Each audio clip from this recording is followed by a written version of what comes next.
valideyindən biz başlamalıyıq. Uşaq, sən özünü abırla aparmalısan, yox.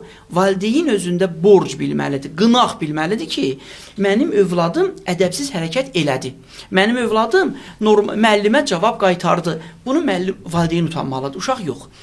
Valideyn məktəbə, valideyn iclasına çağırılanda bu həyəcanla, təşvişlə ki, gəlməyəcək ki, gedim görə müəllim mənə nə deyəcək, uşağım neyniyib, o gəlməyəcək.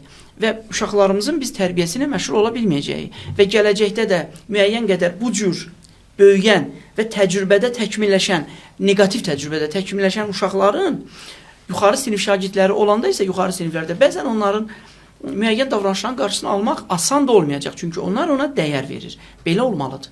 Yəni, mən beləyəm, sən geridə qalmışsan. Mən belə olmalıyam. Bu, valideynin özündən başlamalıdır. Valideyn uşağının iki almasına görə də, digər uşağa kobud rəftar edib, ona ziyan vurmasına da, heyvan balasını itələməsinə görə də valideyn uşağın davranışından ictimai qınaq olaraq utanmalıdır.